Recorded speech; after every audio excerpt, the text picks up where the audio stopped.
Welcome to the Connected Teamwork Podcast by Growth Leaders Network. How do we learn to truly thrive together? How do we stay connected to our authentic selves, each other, and our purpose as a team, especially when challenged? How do we unlock the deeper levels of group intelligence? Enjoy this episode of the Connected Teamwork Podcast and learn practical tools to evolve the connectedness of your team to its next level.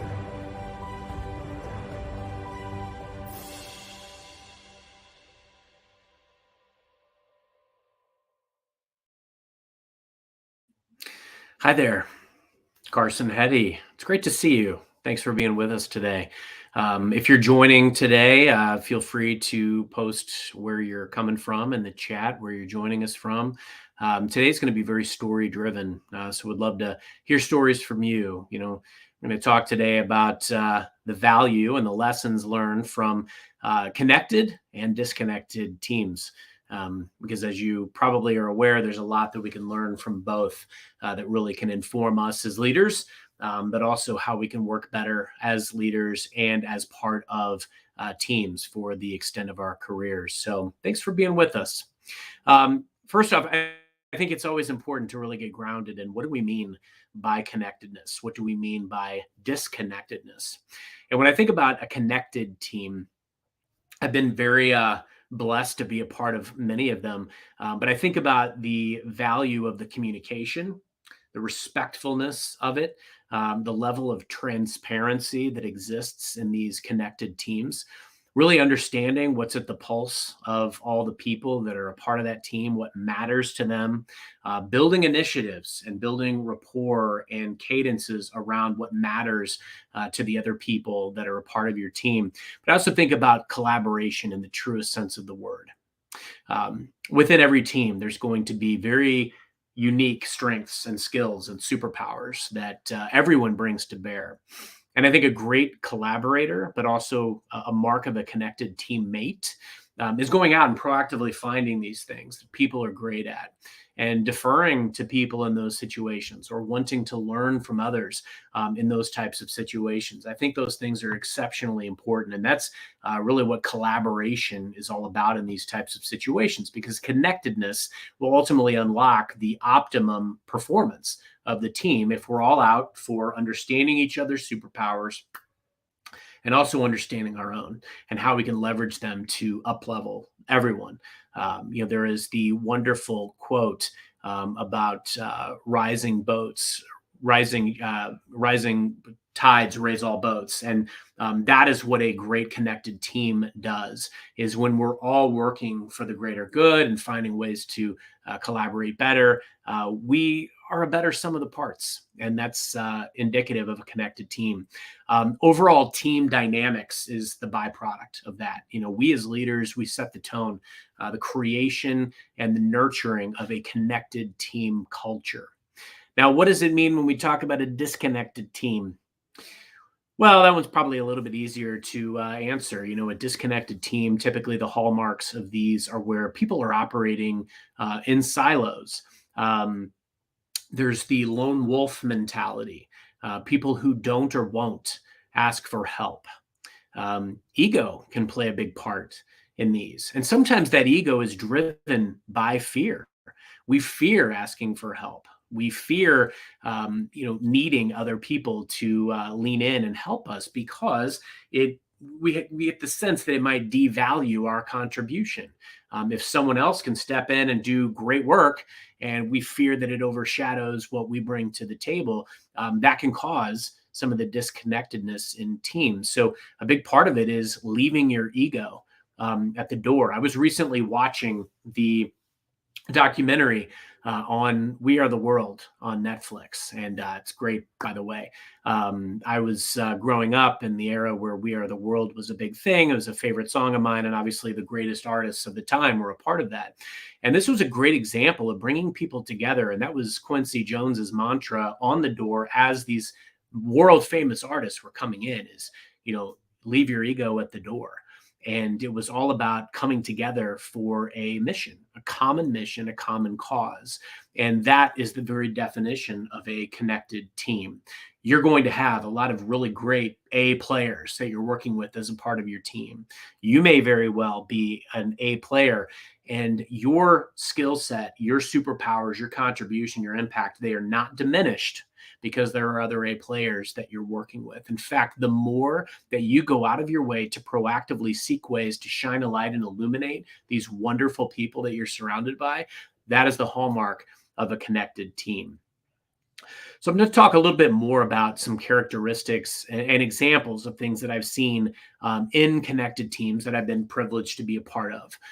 Again, communication. A lot of times with communication, it flows almost seamlessly. And leaders set the tone for this. I want to preface and caveat a lot of this by saying that leadership has a really strong hand in setting the tone for a culture of connectedness. And a lot of times when I don't see connectedness in an organization or with a team, you look and you wonder, like, how has leadership set the tone for this? And also, what checks and balances exist? How are we staying at the pulse of what matters to the team? How are we getting signals from our team and reacting and responding to that? I always encourage my teams to, whether it was back in the day when I ran a very large call center, and I would create office betterment committees so that my team could spend time, constructing plans to improve areas where we needed improvement, or they could strategize without me, without the leadership, and then they could, elect a mouthpiece, a conduit to get that feedback to me and to the leadership team so that we could make sure that the team was the voice of where we went forward. They had their fingerprints on the blueprint of the future. And that encourages buy-in. Those are some great connected teams that I've been privileged to be a part of it. And I will tell you as well, sometimes it's not a drastic overhaul that can take a disconnected team to a connected team. And I'll give you an example of this. I've had a few situations where I've come into teams that were not performing as they should be from perhaps a metrics or an efficiency or a results perspective. Now, the last thing that you want to do as a leader is to make drastic changes or very quick reactive movements or statements as a result of the trajectory that a team is on. See, our work and our professional lives are very grounded in people and process. And these things are very critical. There's a balance that needs to be found. And it's always about finding the right people and ensuring that we are following the right process. Now, these things are going to change. People will move on. People will get promoted. New people will come into the mix. And the variables by which we operate will change very drastically. Where I've seen this be successful in turning a disconnected team into a connected team with sometimes some very minor tweaks is, as a leadership organization, spending time with the team, diving in, listening, observing.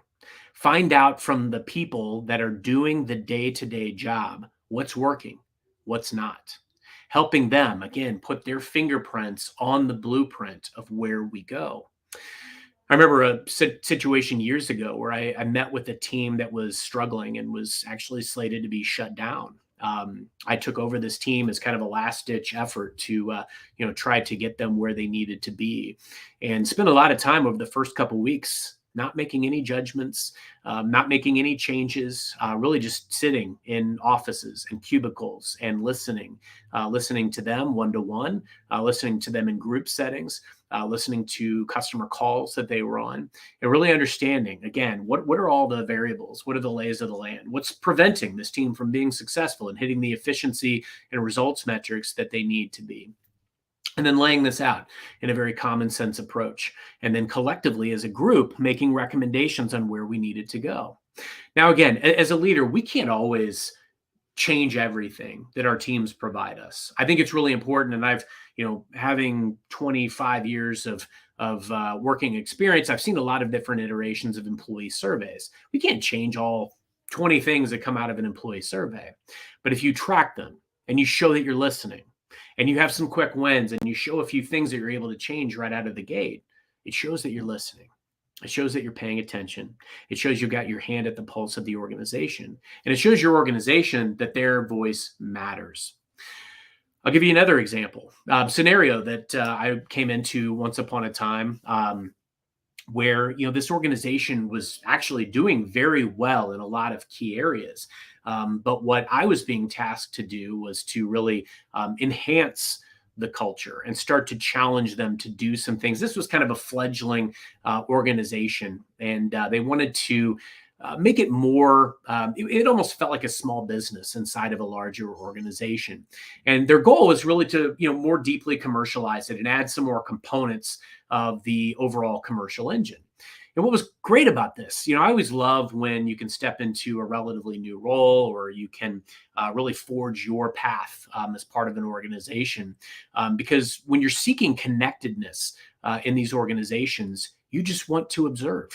You want to see what is working and what is not. And then you're going to bring your unique experiences and your perspective and your ability to see around corners based on what you've done and what you've encountered.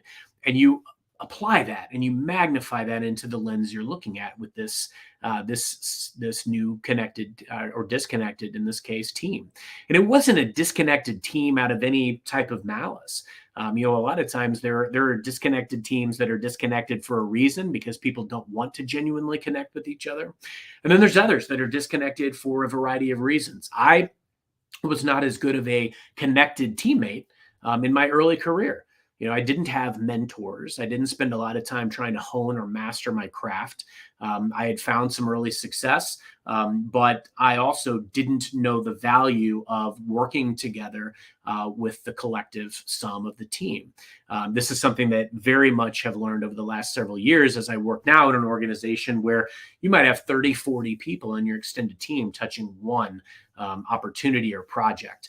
And so it's critical in those types of situations that you're working connectedly. One thing that I mentor a lot of my talent, my people on in these types of situations is sometimes the finesse in conversations.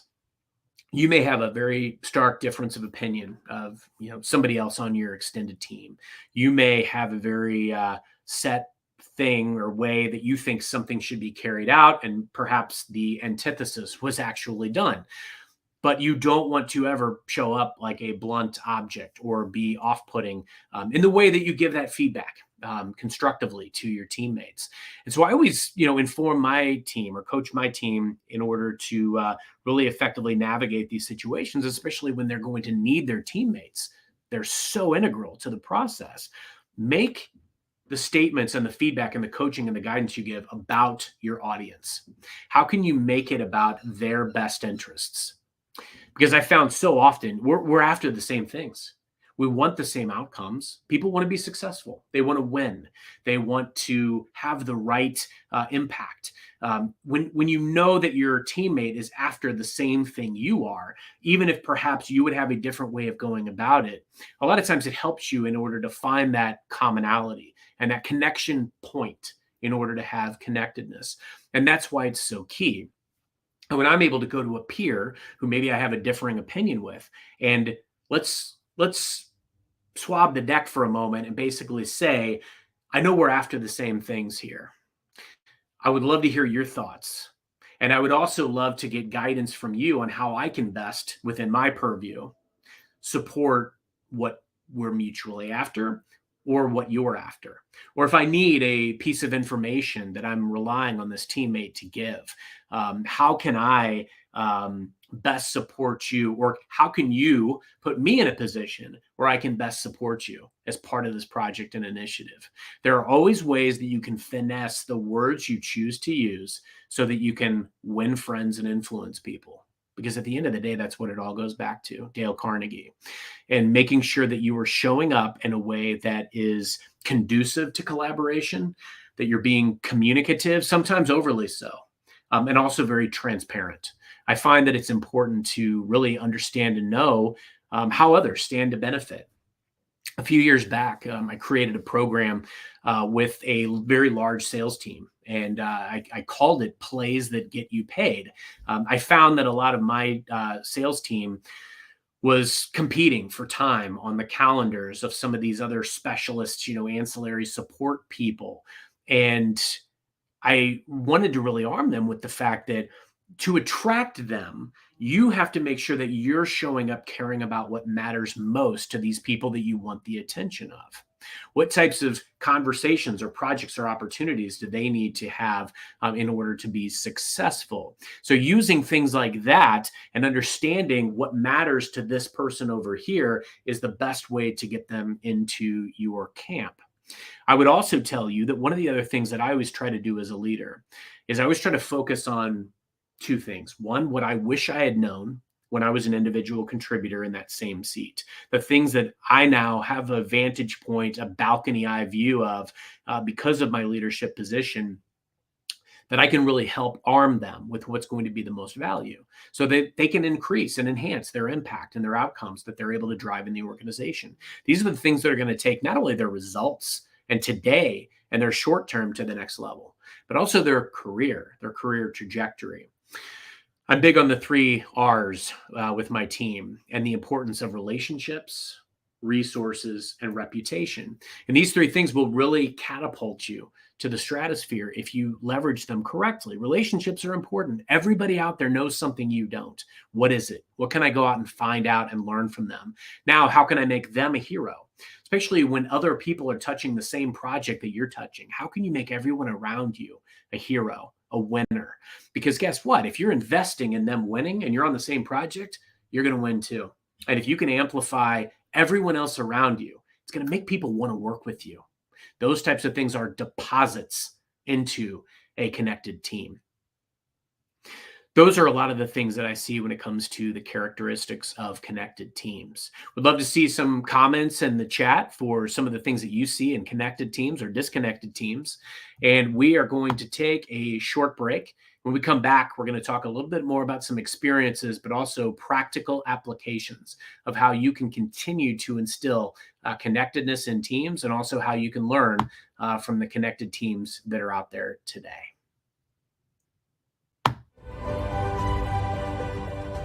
You are listening to the Connected Teamwork podcast by Growth Leaders Network. Do you want to learn more about building the next level of connectedness in your team? Please contact Growth Leaders Network on LinkedIn. And now, back to the show.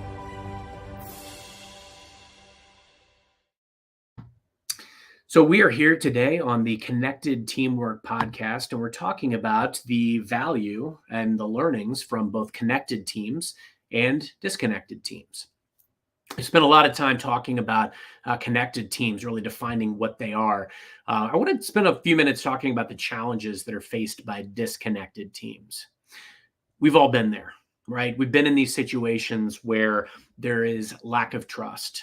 Again, I want to make clear that a lot of times leadership can set the tone and can make or break the level of connectedness within teams. It's important that we are always thinking about the needs of the many when it comes to the teams that we support.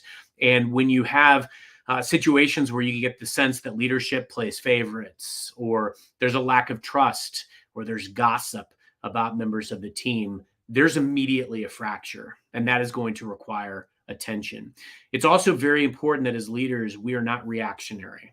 I've had many, many situations where I've had 2 people on the exact same team that perhaps had a difference of opinion, different scenario, both obviously had a vested interest in the outcome. And it's really easy as a manager, as a leader, when you're sucked into these scenarios and somebody's really passionate about this path and their perspective, to err on the side of, one side over the other. But very rarely do we have to make immediate knee-jerk or reactive decisions. In fact, most of the time we don't. It's really important that you get all of the perspectives and that these are heard, because in disconnected teams, that's what's not happening.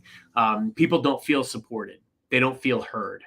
And those are some challenges that are faced by disconnected teams. There's lack of communication, lack of collaboration, and people are not showing up as their honest and authentic selves. Another thing that I think is really important to point out here too, that is a hallmark of a disconnected team, is when a leader fails to leave their ego at the door. See, here as leaders, we are the hero makers, not the heroes. A lot of individual contributors, especially when you're in a sales environment, yeah, it's great when you are the hero, right? You're going out, you're winning the awards, and you are, the one who gets the recognition and the glory. When you're in a leadership role, it's really important that you are not trying to put yourself in that hero mode, that you are shining a light on the people that are making things work, making things happen. Years ago, I think recognition is a really important deposit that you can make into this. I had a peer of mine that said, over the last few years, who would always say, recognition is a free investment. And that's so true. It takes a moment to acknowledge someone else who's done something great on your team, and making it a part of your culture, making it a part of your internal chats, where you can call people out. Now you can tag people on LinkedIn. You may have some kind of internal kudos system. On our team meetings every week, every Monday, I actually picked up a practice years ago from a leader of mine, where it was called DJ of the Week. And any colleague can nominate another colleague for DJ of the Week. And whomever wins, they pick a song. And that's the song that kicks off our team meeting every Monday. And you also make sure that there is a diversity to that element. You don't always want to make sure that the hard driving salesperson wins every time. Making sure that you're shining a light on some of these technical specialists and these other people that are making your world go round. It's so critical to make sure that you're proactively recognizing people as part of a connected team, because they will feel connected, they feel appreciated, they feel seen.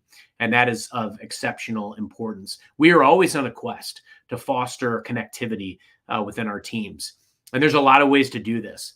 I encourage you to solicit others to give answers to that. Create recognition committees. Ask your team what they would want to see most. One of the things that I've employed is I've started to work with different teams, and I've counted about 12 that I've been a part of over the years. And as you well know, people move in and out of these teams. Ideally, you get your people promoted and you develop a bench and bring more to the table. I've leveraged a survey for many, many years when I get a new team member. And part of that survey is, how do they want to be led and coached and included as part of the team? Are there very specific things or stretch projects that they might want to do? And furthermore, especially if I'm coming into a team that I'm new to, but they are not new to that team, it's of utmost importance that these folks don't feel like they're starting over. A lot of times people are working on a promotion, they're working on an opportunity, they're working as part of a stretch project or a stretch assignment. And the last thing that they want is for the new person to come in and make changes, or to feel like they're having to start from scratch with that promotion pursuit. And so I always make sure to ask them, do you have anything that's in flight that you want to make sure that I'm aware of, that I can make sure I'm supporting the right way?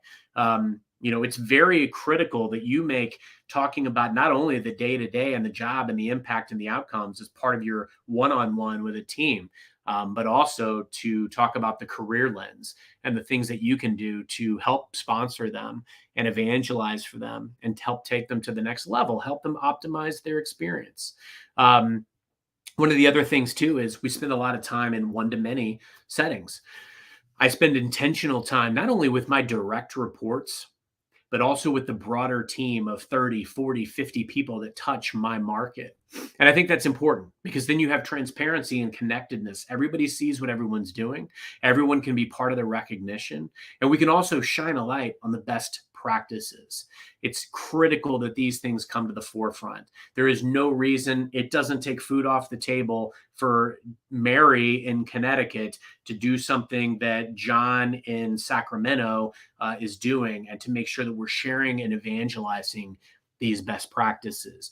Those are the types of things that continue to not only make us better, but also in this area of hybrid work.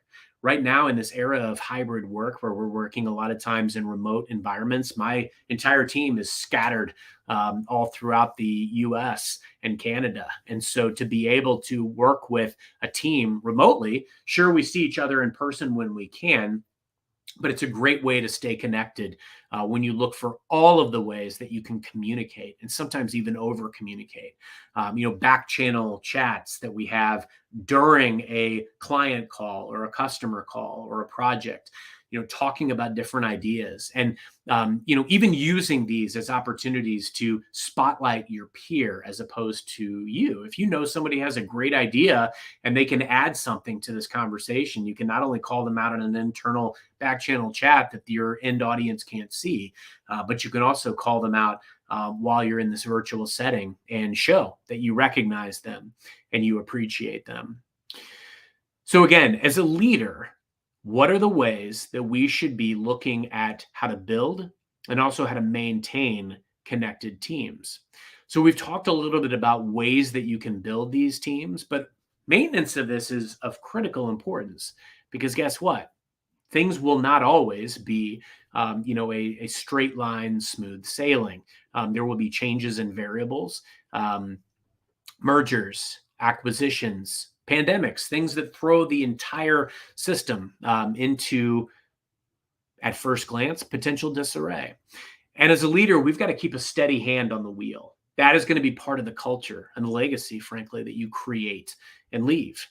And so when it comes to maintaining a culture of connectedness with your team, I think back on some of the teams that I've had in the past. And without a doubt, there have been situations, kind of gotcha and aha moments where the fear of the trajectory that even I was on as a leader made me want to, and even in some cases do, have a knee-jerk reaction to where we were and to maybe show up in a different way that masked the fear that I was having, but showed up as maybe some kind of tough love or showed up as, more firm results-based expectation. But if you really get grounded in what it means to keep a steady hand on the wheel as a team leader and also as part of a connected team, you'll realize the importance of always making sure that the candor and the transparency and the collaboration and the recognition and appreciation transcends through all of it. Yeah, I think back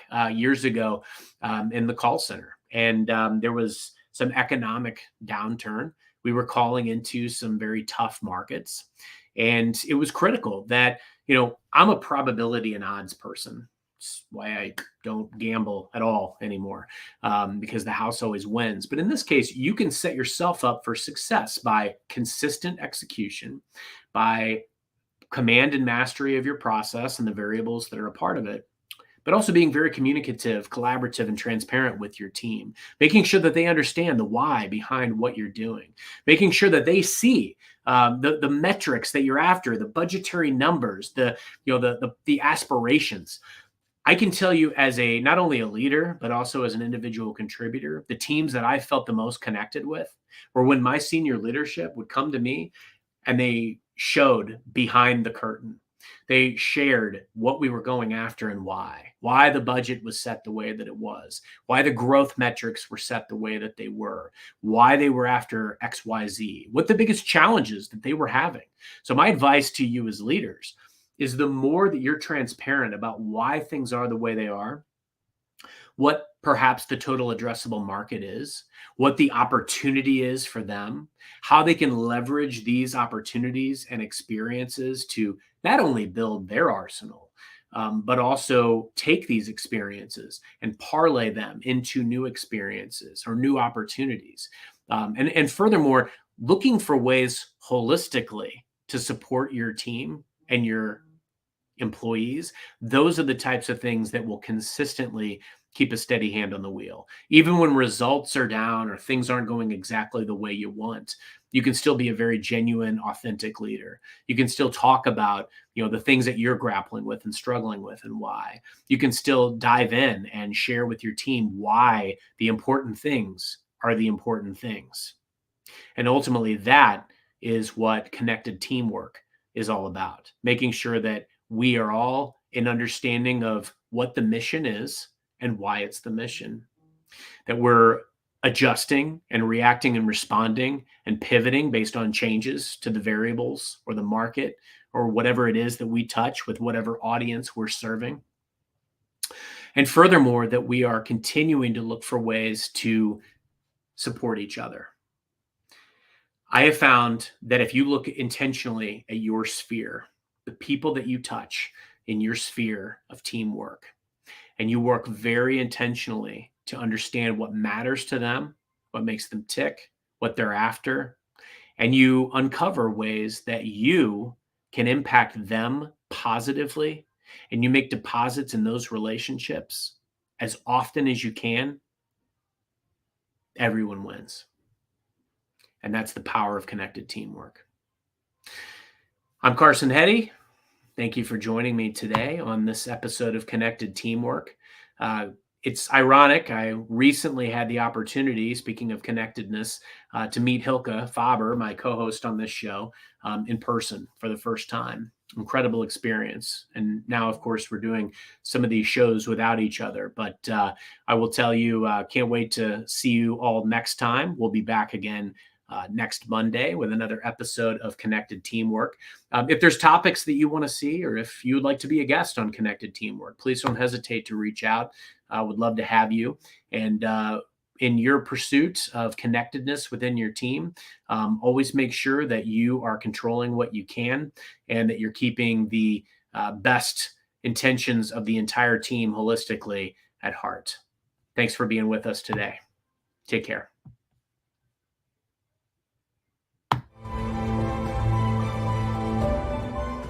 Thank you for listening to the Connected Teamwork podcast by Growth Leaders Network. Take a moment to reflect on what you learned today that can help build your team. Also, if you like, think about one of your team members and what you appreciate about them. Let them know. Enjoy connecting more deeply to what is great about them. And see you next time at the Connected Teamwork podcast.